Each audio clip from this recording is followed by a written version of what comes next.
La semana en RCR. Seguimos en la semana a través de RCR, Red de Comunicación Regional. Estamos transmitiendo directamente en nuestra central informativa, plataforma principal. Estamos ubicados en Lima, ciudad capital de la República. Anunciamos que ya se encuentra con nosotros Miguel Ángel Ibarra, politólogo, reconocido analista en temas políticos. Le agradecemos como siempre la amabilidad que tiene con RCR, Red de Comunicación Regional. Y en primer término, feliz 2025. Qué gusto saludarte, Miguel Ángel, muy amable. Lo mismo, José, feliz 2025 para toda tu linda audiencia del país. 2025 es un año clave, es un año preelectoral, ¿no? Pero en medio de toda esta turbulencia, en medio de toda esta inestabilidad, ¿no? ¿Cómo estás mirando el presente año en el panorama político, la funcionabilidad del Ejecutivo, el tema del Congreso, los problemas que está acarreando el propio Ejecutivo, la propia Presidenta de la República? ¿Cómo estás mirando el tránsito en el 2025? Bueno, hemos cerrado un año con muchas dificultades tanto para el Ejecutivo como el Legislativo, ¿no? La Presidenta tiene cerca de 9 procesos en investigación y fiscalía. El Congreso tiene serios problemas a propósito de esta presunta o supuesta red de prostitución que existiría dentro del Congreso, así como otros temas más que ya venía arrastrando el Congreso de mucho más antes, ¿no? Ha sido un año al cierre de 2024 con algunos avances, pero también con muchos retrocesos. Yo creo que lo más importante a rescatar de 2024 es el tema del manejo de la economía por parte del Banco Central de Reserva. Yo creo que es un logro importante, ha sido muy baja la inflación, nos ha posicionado en unas economías más fuertes de Sudamérica hasta la fecha, pero en el plano político en realidad no ha pasado lo mismo, ¿no? Tenemos una presidenta que cada día ha ganado más desprestigio, es menos eficiente, tuvo un discurso de casi 5 horas, recordás, en el Congreso, sin embargo nada de lo que ha planteado ha podido cumplirlo. El tema de la inseguridad sigue avanzando, la corrupción es más fuerte en su gobierno y tenemos un Congreso pues que parece una consorte, ¿no? Que la acompaña en todo este proceso, pero que no ha demostrado, digamos, una verdadera posición fiscalizadora, de control o de reforma política para asumir el liderazgo de la reforma en el país. Este año ha empezado, lamentablemente, con esta conferencia que da el presidente del Congreso a propósito de la intervención de la Fiscalía el mismo día a los ambientes del Congreso para recabar información respecto al tema de esta presunta red, ¿no?, de prostitución que existiría en el Congreso de la República, que parecería, creo yo, un poco exagerado, pero hay que investigar igual para poderlo ver, pero que determinó que el presidente planteara 3 o 4 reformas importantes que creo que deberían de cumplirse. La primera es la implementación del estatuto parlamentario. Muchos se preguntarán qué es el estatuto parlamentario. El estatuto parlamentario es la norma que regula la promoción y el acceso a la carrera del servicio parlamentario en el Congreso de la República. ¿Qué significa? Que los profesionales que estén dentro del Congreso de la República, sean asesores, técnicos o auxiliares, pasen por un proceso de evaluación y por un proceso de fiscalización antes de ingresar a prestar labores en el Congreso de la República, de tal forma que mediante este proceso transparente, objetivo y bien conducido, podríamos tener profesionales, digamos, competentes para que el Congreso de la República cumpla sus funciones. Lo segundo que ha planteado es una investigación a algunas áreas importantes del Congreso, como la Dirección General de Administración, el área de logística, el área de recursos humanos, entre otras, para poder evaluar cómo van avanzando los casos que se están investigando entre ellos. Recordemos que hay un caso en investigación por trabajadores que ya no laboraban en el Congreso de la República, pero que seguían siendo, se les pagaba sus beneficios a través de las EPS. Entonces, sí hay casos, evidentemente, en los cuales hay que investigar. También habló sobre el cambio o el nombramiento del señor Ángel Delgado, un destacado constitucionalista, como jefe del área legal y constitucional del Congreso de la República, que me parece un aporte importante, significativo, que va a tener un plazo inevitable para poder fortalecer este proceso, pero que hay que esperarlo.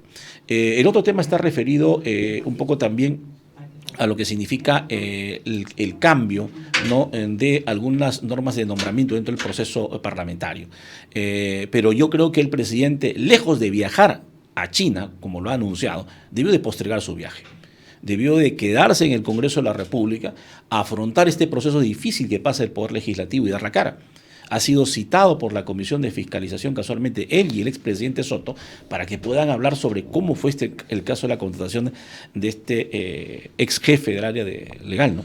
Ahora, yo quiero incidir un poco en lo que tú estás manejando, la necesidad de generar cambios al interior del Congreso, sobre todo en el tema de contrataciones, evaluación de personal, ¿no? Y estoy totalmente convencido que, y la experiencia en otros países de la carrera pública, o sea, además la meritocracia. Pero ¿qué pasa en un parlamento donde siempre ha funcionado el tema de cuotas? Claro, tú has hecho una acotación muy importante.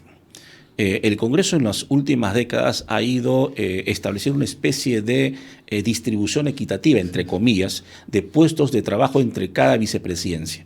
Y lo hace porque evidentemente para poder ganar la mesa directiva hay una alianza.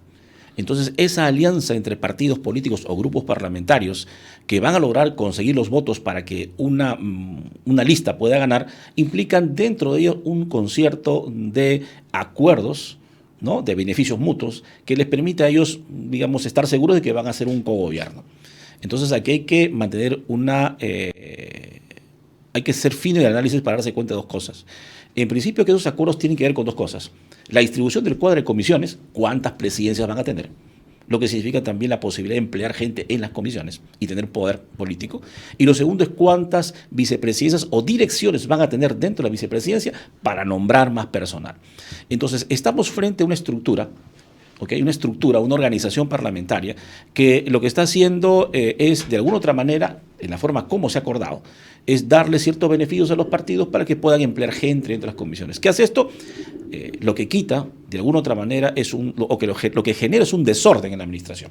Tienes un oficial mayor que se supone es la máxima autoridad administrativa del Congreso para poder ordenar los procesos, que no tiene poder, porque no podría nombrar a un director o a un personal nombrado por un congresista en otra área. No lo podría hacer, porque no depende de él directamente y porque la decisión fue política. Entonces sí creo que eso es necesario cambiarlo. Ahora, ayer Ángel Delgado, el nuevo jefe del área legal y de Constitución en el Parlamento de la República, en conversación con RCR, con nuestro colega Lizardo Causo, él le explicaba que siendo un poder político, el Parlamento, necesariamente a veces hay ese tipo de acuerdos, pero eso no obsta que se tenga que hacer una evaluación profesional, una evaluación técnica de quiénes son los que pueden ingresar. Efectivamente. A ver, aquí hay que tener en cuenta lo siguiente. Somos uno de los pocos países en Sudamérica que tiene un servicio parlamentario muy reducido y en el cual pocas veces se ha incorporado o se ha hecho la promoción de profesionales dentro del servicio parlamentario. Y eso creo que los sindicatos lo saben mejor que todos nosotros. Entonces, no puede existir un poder legislativo con un equipo profesional o técnico que está en el servicio débil y reducido. Tenemos cerca de 1.200 o 1.300 trabajadores del servicio parlamentario versus 2.800 trabajadores de la organización parlamentaria que son personal de confianza y que también a veces tienen alta rotación. Es importante que también se pueda ver cuál es la rotación de personal que se tiene tanto en despachos como en comisiones. ¿Pasa por un filtro? No solamente el de congresista. A ver, buena pregunta. Cuando un legislador o una comisión decide contratar personal que no es del servicio parlamentario, ¿sabes?, de confianza, ¿no?, lo que hace es ceñirse por dos principios. El primero es lo que establece mínimamente el reglamento del Congreso laboral para poder ingresar, el perfil. 3 años de experiencia en administración pública, dependiendo del cargo, si eres asesor o eres técnico, que tengas estudios universitarios o no, maestría, o simplemente estudios técnicos, o simplemente experiencia laboral si eres técnico. Hay unos requisitos específicos. El resto que se pone es lo relativo a digamos, que no tenga antecedentes judiciales, penales o procesos. Entonces, con esos requisitos el congresista tiene en su módulo personal, en su computadora, con un clic contrata al personal. Y esa contratación le llega a recursos humanos y también, digamos, al trabajador. El trabajador inicia su legajo, consigue toda su documentación, hace su hoja de ruta, como se llama en el Congreso, y sigue su proceso. Pero después eso vienen muchas preguntas, ¿no? Gran parte de la deficiencia de la calidad de la producción legislativa en el Congreso tiene que ver con la capacidad de recurso humano para poder hacer una ley incluso.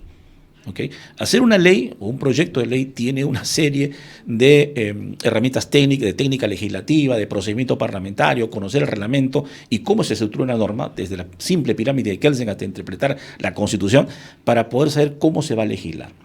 Muchos asesores nuevos que llegan están en ese proceso recién de inversión, de aprender, y tienes congresistas que a veces son nuevos. Entonces, lo que tiene que darle el servicio parlamentario al legislador es ese equipo técnico, recurso humano, que le permita superar rápidamente ese proceso y orientarlo respecto a los temas que tienen que ver. ¿Y se cuenta en ese equipo técnico o no existe en el Parlamento? Hay equipo técnico muy reducido. Y tengo muy reducido porque, por ejemplo, si tú ves el número de comisiones ordinarias que tenemos, tú dices, ¿cuántos secretarios técnicos hay para cada comisión? Ni la mitad tienen secretarios técnicos. Tienen técnicos parlamentarios encargados y que sean sus veces secretarios técnicos. Y que si bien es cierto, han aprendido a lo largo de todo el proceso a armar los dictámenes, a hacer los informes, a conducir una sesión, a ver las actas de las comisiones, no han logrado tener esa promoción, es decir, subir un puesto más para ser secretarios técnicos. ¿Por qué? Porque no ha habido concurso. Y no ha habido concurso porque esta norma del estatuto parlamentario no se implementaba. Entonces creo que esta propuesta del presidente de implementar el estatuto sería el logro más importante en materia administrativa del Congreso de esta última década. ¿Por qué? Me dirás tú. Porque vamos a un sistema bicameral. Significa que vas a duplicar el personal. Significa que vas a tener otras comisiones, como la del Senado, que necesitan equipo técnico especializado, porque recuerda que el Senado tiene la función de revisar los dictámenes aprobados por la Comisión, por la Cámara de Diputados. Significa que la expertise es mayor, que el conocimiento es mayor. ¿Cómo vas a seleccionar ese personal? Bien interesante lo que nos estás comentando respecto a lo que significa en el Parlamento Nacional. Veamos un poco ya el panorama político. La presidenta tiene un alto nivel de desaprobación, el Congreso tiene un alto nivel de desaprobación. Pero en el caso particular la presidenta no cuenta con organicidad política. El apoyo que recibe en estos momentos son de agrupaciones, Alianza para el Progreso, de Fuerza Popular. ¿Hacia dónde está caminando la presidenta en el año 2025? Y hay quienes piensan que siendo un año clave, esto va a dar lugar al cálculo político, mirando el calendario, ¿no? En abril se pueden desligar mucha gente en la presidenta. ¿Esto puede ocurrir? Podría ocurrir. A ver, aquí ha habido cálculo político desde el día que abandonó o fue vacado del cargo el presidente Castillo, definitivamente. Cálculo político, ¿por qué? Porque a las agrupaciones políticas que estaban dentro del Congreso les convenía culminar en el 2026, no acabar antes, en el 2025, perdón. Entonces, sobre esa base se hizo la estructura de que el Parlamento apoyara a una presidenta que ya no tenía representación parlamentaria, pero que requería de un Parlamento para poder concluir su proceso. Evidentemente, las bancadas que tienen mayor número de congresistas, porque todo se termina con votos, la fiscalización, la control y la vacancia incluso, tenían que sumar esos esfuerzos para mantener a la presidenta. Y esa es la mesa que has tenido durante todas estas legislaturas. Una mesa que es parte de ese grupo político que ha mantenido la actual presidenta. ¿Existe una responsabilidad política compartida? Sí, existe una responsabilidad política. Ninguna mesa directiva puede desligarse de aquello que pudo o no pudo fiscalizar al presidente del Congreso. Entonces, ¿a qué me lleva eso? Que si cuando yo me acerque a las elecciones, evidentemente la opinión pública y los medios me van a decir, pero si cuando tú estabas en la presidencia del Congreso, cuando estabas en fiscalización o en las comisiones no legislaste, no fiscalizaste, no te diste cuenta de lo que pasaba en el Estado. Hoy sí te das cuenta porque llegan las elecciones, pero antes no te dabas cuenta. Entonces, eso es un tema que a los partidos sí les va a preocupar. Entonces, ese es el momento en el que la presidenta va a ser más frágil que nunca.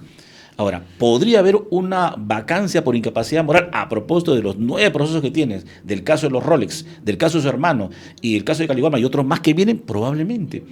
Es un escenario difícil. Entonces ahí va la siguiente pregunta. Una presidenta vulnerable, una presidenta que tiene el lastre de Vladimir Cerrón, de su hermano Nicanor, que no podría gozar quizá de abril hacia adelante con el apoyo político de algunas agrupaciones, Alianza para el Progreso, Fuerza Popular, otros dicen Podemos.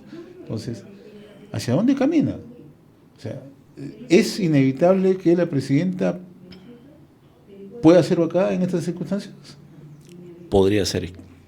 El caso del cofre, que es el que está avanzando más, es un caso que podría determinar la caída de la presidenta el próximo año, por el tema de Vladimir Cerrón, porque hay muchos argumentos que está consiguiendo la Fiscalía y también creo que la Comisión de Fiscalización del Congreso respecto al tema de la vinculación directa con ella y su responsabilidad. Si llega el caso a mayores, porque el Ministerio Público puede seguir investigando, no es un ámbito en el cual no tiene mucha presencia el Congreso de la República ni la Presidenta, por lo menos hasta donde se sepa, sí generaría un conflicto importante. Ahora, la gran pregunta es, la vacancia, ¿quién mantendría? Porque hay que adelantar las elecciones, pero la Constitución dice que no puedes vacar al presidente un año antes de iniciar el Congreso donde él termine el mandato. Entonces, si tú si tú logras extender este proceso hasta octubre o noviembre, no puedes vacarla. Tienes que mantenerla en el cargo. Solamente el Poder Judicial podría mandar su detención preliminar y cambiar todo el sistema. Entonces el Congreso tendría el mejor escenario para decir, quisiera vacarla, pero no puedo, porque la Constitución no me permite. Es cierto que ha incurrido en una falta, es cierto que ha incurrido en delitos, pero ya la Constitución no me permite vacarla. En ese caso sería el Poder Judicial. El Poder Judicial. Sería el Poder Judicial. Justamente ahí vamos entonces. En ese cálculo político, en esa calendarización, o sea, la presidenta está en riesgo. Está en riesgo. Está en riesgo. O sea, está tratando de resistir todo lo que puede con toda la forma como se ha mantenido con el apoyo parlamentario. Que, mira, seamos objetivos en un punto. No está mal que el Parlamento pueda apoyar a un presidente que no tenga representación. Eso no está mal. Eso es ayudar a que la gobernabilidad y la estabilidad democrática de un país pueda mantenerse. Lo que está mal es permitir que algunos casos de corrupción avancen sobre pretexto de mantener la estabilidad democrática del Perú. Eso no está bien.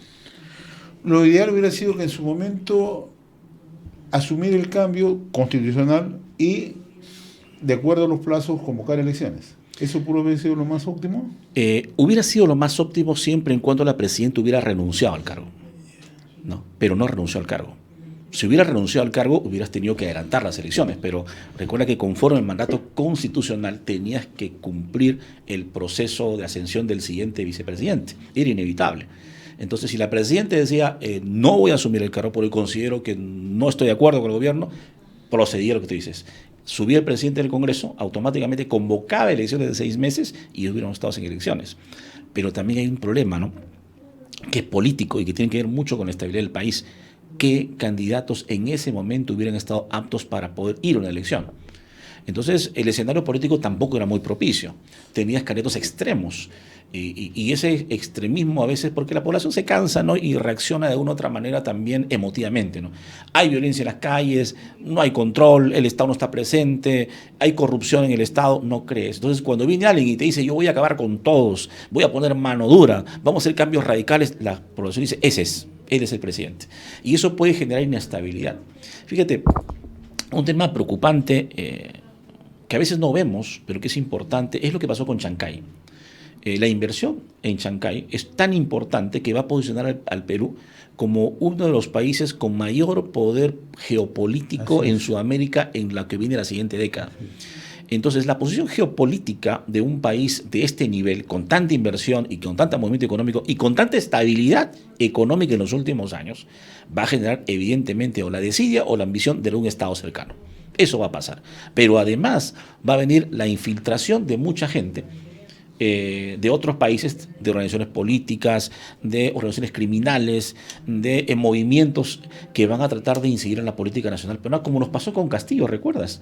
Cuando Evo Morales intervenía, cuando AMLO de México también participaba, cuando también de Colombia el presidente Petro participaba y se involucraba en la política nacional y había gente de Cuba dentro del Perú, pasa lo mismo.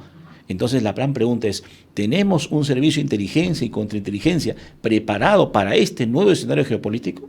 ¿Existe una política exterior peruana preparada para este nuevo escenario? ¿O estamos viviendo solamente como encerrados en nuestra propia casa sin saber todo lo que los vecinos piensan de nosotros? Cuando perdimos la guerra con Chile fue por eso, porque no tuvimos esa previsión, porque nuestros sistemas no fueron adecuadamente preparados para un área de inteligencia o contrainteligencia, ¿no? Estamos dialogando con Miguel Ángel Ibarra, politólogo, reconocido analista en temas políticos. 2026, elecciones generales, ¿no? Pero ya tenemos en la lista a más de 40 agrupaciones políticas que probablemente estén participando. Y todo el mundo se pregunta, ¿no?, ¿hacia dónde estamos yendo? Hay una fragmentación ya visible, va a haber una polarización en la votación. ¿Es posible generar alianzas afines o alianzas interesadas, por llamarla de otra manera? Yo creo que es inevitable la conformación de alianzas. Por esa razón, el Congreso en la Comisión de Constitución bajó la valla y permitió que más agrupaciones se integraran para formar alianzas y se pidiera menos cantidad de votos en la valla. Entonces, sí hay la intención.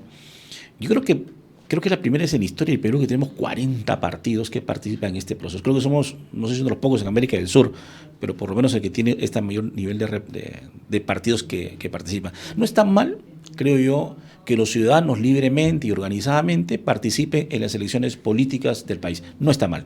Lo que está mal es la tremenda fragmentación. ¿Y eso qué significa? Que tenemos un país disperso en las formas de poder opinar o resolver los casos. Pero por otra parte podemos decir que en realidad muchos se parecen. Si tú revisas los idearios y los programas de cada estatuto de cada partido que ha ingresado, ves mucha similitud. Mucha similitud. Entonces, la pregunta ahí que habría que decirle al jurado en las elecciones, ¿cuál es el criterio metodológico o técnico que tiene el jurado para poder permitir la inscripción de estatutos y programas de gobierno que son similares? ¿No? Es como pasarle el Turnitin a todos y va a ser que casi todos se parecen. Entonces yo creo que ahí estamos pecando de no tener dentro del Jurado Nacional de Elecciones un órgano técnico que sea integrado por politólogos que permitan evaluar o evidenciar el nivel de similitud de las políticas o planes de gobiernos o idearios o fines que están dentro de los estatutos, que son similares, ¿no? Es más, algunos usan solamente el término democracia, igualdad, no participación, solidaridad, son frases universales, no hay mucha diferencia. Yo creo que la inscripción de organizaciones políticas tiene que tener diferencias notables, como existía antes entre derecha e izquierda, entre marxismo y liberalismo, entre socialdemocracia, ¿recuerdas? Y populismo. Había diferencias concretas. Era difícil, por ejemplo, poner en un debate a alguien como Fernando Belaúnde, con Barrantes Lingán y Ayer La Torre y saber que pensaban distinto porque sus ideologías eran distintas, ¿no? Ahora, ¿esto qué podría dar lugar? ¿A que algunas afinidades en la izquierda lograr un conglomerado? Algunas afinidades en el centro logran un conglomerado, lo mismo que la derecha o derecha radical. Claro, para ganar las elecciones, lo que van a hacer es juntarse para pasar la valla. Bien, hasta ahí tienes, digamos, el proceso legitimado. Ha habido una elección, se han juntado todos, aun cuando sean dispersos ideológicamente, por lo menos, o programáticamente, han aceptado una lista y han ganado. El problema es cuando entren al Congreso. Esa lista, que esté integrada por 15 o 20, se va a fragmentar en su lista original. ¿A quién coloco en la lista, no? Claro, porque ¿qué pasa? Por ejemplo, se junta el partido A, el partido B y el partido C en una sola lista. Alianza. Yo soy el vagón, yo jalo. Yo jalas.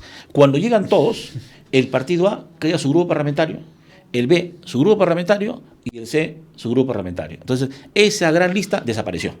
Fragmentaste el Parlamento, creaste más grupos parlamentarios, fomentaste el transfugismo y hemos caído nuevamente en el mismo escenario. ¿Podríamos tener un Parlamento mucho más complicado que el que tenemos ahora? Probablemente, mucho más complicado. Mira, si Perú Libre, que era la bancada más grande, teóricamente todos eran militantes, se fraccionó. Si Fuerza Popular, en teoría que era más disciplinado, también tuvo decisiones, y muchos otros partidos, y han aparecido, mira, tenemos que ser que 14 grupos parlamentarios de 9 que ingresaron. Han aparecido 6 casi. Entonces, inevitablemente, esto podría pasar. ¿Por qué? Porque hemos llegado juntos, pero yo no comparto contigo. Entonces yo creo mi propio grupo parlamentario. Y es un escenario que preocupa porque en ese fraccionamiento lo que se genera nuevamente es una especie de clientelaje, porque hay que pactar, hay que reunirse para poder conseguir votos para una ley, para elegir la mesa directiva, para distribuir muchas cosas en el Congreso. Y yo creo que es peligroso. ¿Y hacia dónde nos podemos inclinar? ¿Hacia un radicalismo de izquierda, un radicalismo de derecha ahorita, así como están las cosas? Yo creo que todos los puntos extremos son malos, no son buenos porque genera fricción, confrontación. Sí creo que el mejor escenario que tiene el Perú hoy es ir por una derecha que sea democrática, ¿no? Yo creo que regresar a los temas del socialismo, como lo que le pasó a Argentina, que está saliendo, como lo que vive Chile, como lo que vive Venezuela, como lo que vive Colombia, no es, digamos, la mejor receta para el país. Nuestra política económica, que es casi liberal, que se ha mantenido, nos ha mantenido la economía estable en todos estos casi 30 años, ha mantenido una cierta estabilidad al país y hemos crecido. Lo que está mal, y sí nos ha visto y creo que sí debería preocuparnos, es que los programas sociales no han llegado a los lugares que tenían que llegar teniendo dinero, ¿no? Claro, ese es un tema. Y el otro, que tenemos un déficit fiscal bastante alto, que también es otro problema, que ya lo están mirando los observadores, los analistas, ¿no? Uh-huh. Ahora, sí, yo creo que hay un tema, hablando del tema del déficit fiscal y de las inversiones o los déficits que tiene el Estado, es la terquedad del gobierno, y en particular del ministro de Economía, de querer seguir reactivando Petroperú. Yo creo que es una empresa que ya fracasó, que ya caducó, tiene muchos pasivos para el Estado. Y en vez de inyectarle 800 millones de dólares o la deuda que pueda tener, es invertir en los programas sociales que necesitamos. Yo creo que si hemos tenido una economía estable, no ha sido precisamente por el ministro de Economía, sino porque el Banco Central de Reserva de alguna otra manera ha estado graduando el tema del manejo Y la de la línea inflación. maestra que se ha mantenido, ¿no? Efectivamente, yo creo que hay que rescatar lo bueno, hay que, más allá del tema ideológico, el tema político, hay que rescatar lo bueno porque es el país. Hay que pensar como Estado. A veces es el gran problema que tenemos, ¿no? No pensamos en el Perú como Estado, sino como intereses de parte de un partido. Por eso cuando llega un partido al gobierno, quiere crear sus propios programas sociales, quiere tener sus propios logros para resaltar, pero se olvida que hay un plan maestro mayor, que es la política nacional del Estado, ¿no? Ahora, el otro aspecto, Miguel Ángel, es cómo o qué efecto puede tener la criminalidad organizada hoy inserta en la minería ilegal, inserta en narcotráfico, que ya tiene presencia política en nuestro país.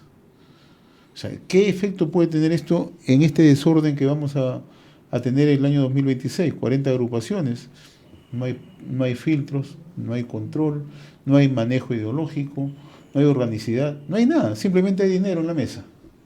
Efectivamente, algo que se le ha criticado a este gobierno y que lo he señalado muchas veces es que no hay predictibilidad en muchas cosas. Y no hay predictibilidad porque no hay planificación. Y no hay planificación porque no tengo claro en política pública qué es lo que quiero resolver.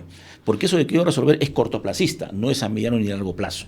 Entonces, la política de seguridad nacional, que tiene que ver con el control de los grupos armados, del narcotráfico, de los extorsionadores, de las organizaciones criminales que vienen de fuera al país, es un tema que parece que no está priorizado por el gobierno. ¿Por qué? Porque no hemos visto reformas concretas en ese tema. No tenemos una policía preparada para afrontar esto. Es más, hasta que el tema migratorio, ¿no? O sea, ¿cómo ha sido el control de estas personas que han ingresado al país? Y tenemos, perdóname que antes que interrumpa, que, por ejemplo, hace poco el Congreso aprobó la ley, se aprobó el dictamen para el tema de las ONGs. Algunos dirán, ¿pero qué tienen las ONGs? Es que los organismos no gubernamentales financiados por el exterior promueven a veces este tipo de acciones, ¿no? Este tipo de promoción de movimientos sociales violentos, de luchas de género innecesarias o de protección de derechos humanos contra gente que es evidentemente ha vulnerado los derechos de una persona. Entonces, y tú no ves el manejo político, cuando el Estado debería ser firme. No vamos a permitir intromisión. Yo te preguntaba esto porque estamos viendo algunas experiencias que han vivido algunos países en la región, ¿no? Claro, caso sí. México, caso Colombia, ¿no? Colombia. Donde hay una penetración y donde ya el crimen organizado pasa a buscar tener control político. Obvio. Entonces, ese es el riesgo. Y hay poblaciones o hay jurisdicciones en el Perú donde ya vemos que hay una fuerte presión de estas economías ilegales, ¿no? El caso de Madre de Dios. Madre de Dios tiene una, en realidad suena duro decirlo, pero hay una fuerte penetración de actividades ilícitas en el control político. Entonces, ¿cómo evitar esto hacia el 2026? Yo creo que hay, en temas de política de seguridad y política exterior, el Perú ha perdido presencia. Por lo menos el Estado, manejado actualmente por este gobierno. El tema de la infiltración de los grupos de narcotráfico, de los extorsionadores que ingresan por las fronteras sin mayor control, pasa porque el Estado no tiene una presencia activa en esos lugares.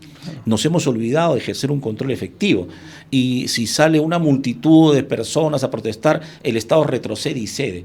Y entonces estos grupos han entendido que la mejor forma de hacer retroceder al Estado es hacer una movilización social bien financiada para que estas personas presionen al Estado porque han exigido que se cumpla la ley en un determinado lugar. Y eso pasa y lo hemos visto varias veces.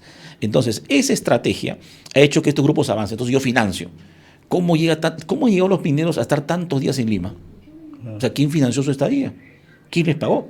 ¿Cómo viene tanta gente a hacer protestas que tú sabes que pueden ser de alguna otra manera significativas para que no se implemente una política? Como lo que pasa en Madre de Dios, lo que pasa en Puno, ¿no? Entonces, eso tiene que ver porque el Estado no se ha puesto bien los pantalones, porque el Estado está perdiendo, y es lo real, tiene que escuchar al ministro del Interior, está perdiendo el Estado frente a ellos, porque no hay una política clara, ¿no?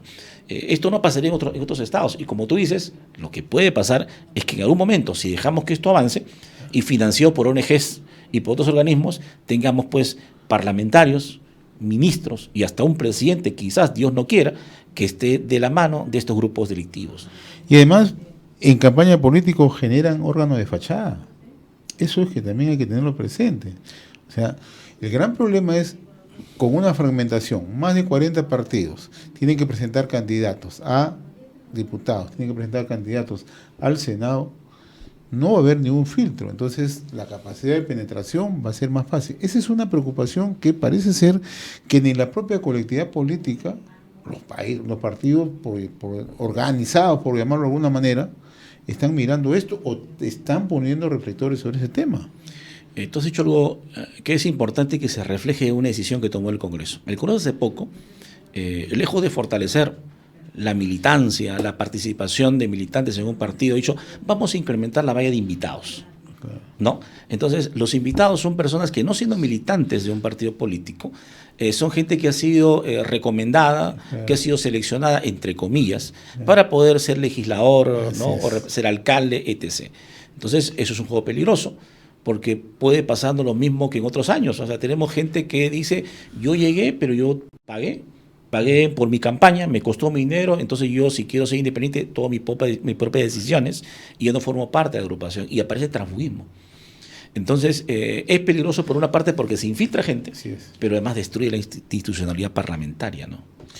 Bien, Miguel Ángel, como siempre te agradezco la amabilidad de haber compartido esta invitación a través de RCR de Comunicación Regional. Han quedado varias cosas en el tintero, pero con la seguridad de te voy a seguir molestando los días siguientes para seguir analizando este año 2025, año clave en el aspecto económico, en el aspecto social, pero también en el aspecto electoral. Muchas gracias, Miguel Ángel. Gracias por la invitación. Un fuerte saludo a todos.